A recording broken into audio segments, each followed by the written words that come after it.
Or yourself, a major in the Black Watch. This is no more in your line than it is ours. Or Lieutenant Schaffer here, an airborne cowboy.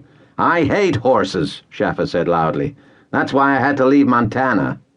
Or take George here.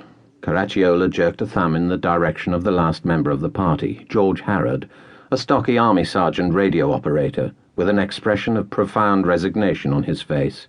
I bet he's never as much as made a parachute jump in his life before. I have news for you, Harrod said stoically. I've never even been in a plane before. Smith said gently, We were all the Colonel could get. He told us yesterday that the one thing he didn't have was time.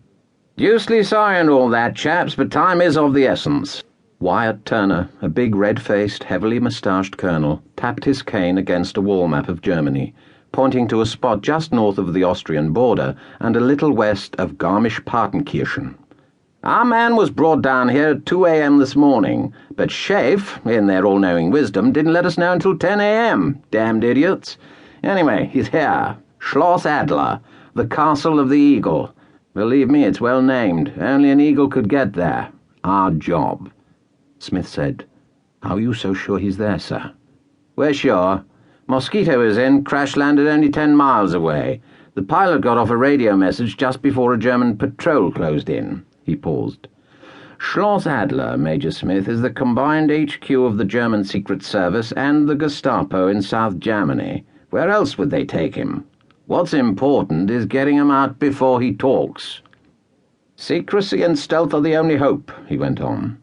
And you gentlemen are, I trust, secretive and stealthy. You all speak fluent German. You are men with exceptional records of resourcefulness, ability, and ingenuity. If anyone has a chance, you have. Of course, Caracciolo echoed, his face carefully deadpan. Then he looked speculatively at Wyatt Turner.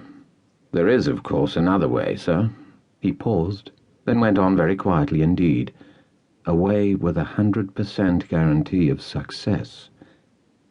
Neither Admiral Roland nor I claim to be infallible, Wyatt Turner said. You have the answer to our problems?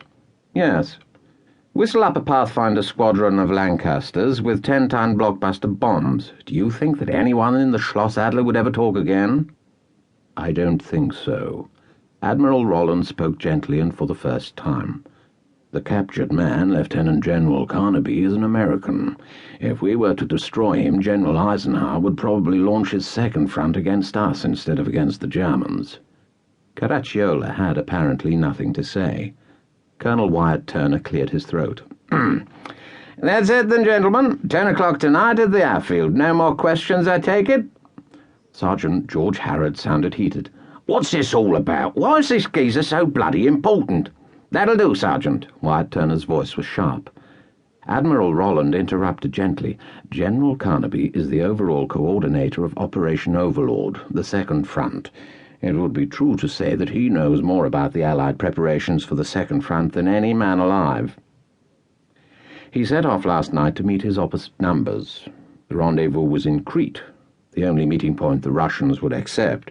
They haven't a plane fast enough to outrun the German fighters. The British Mosquito can, but it didn't last night. His words came very slowly.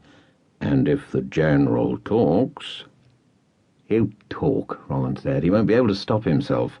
A mixture of mescaline and scopolamine. And he'll tell them all the plans for the Second Front. The words came as from a man in a dream. I understand, sir. Now I understand. Harrod turned to Wyatt Turner. Sorry I spoke like that, sir. I'm afraid... Well, I'm a bit edgy, sir.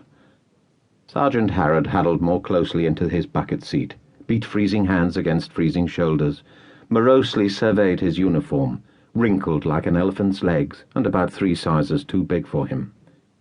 Caracciolo said heavily, I still say we should have sent in the Lancasters. Smith looked away without saying anything. Wing Commander Carpenter switched on the intercom. Major Smith? Yes? 30 minutes to go. Smith hung up the headphones and looked at the 6 seated men. That's it, then. Half an hour. Let's hope it's warmer down there than it is up here. They helped each other strap loads on their backs beneath the high-mounted parachutes, then struggled into their white waterproof snow trousers. Silently, they clipped their parachute snap catchers onto the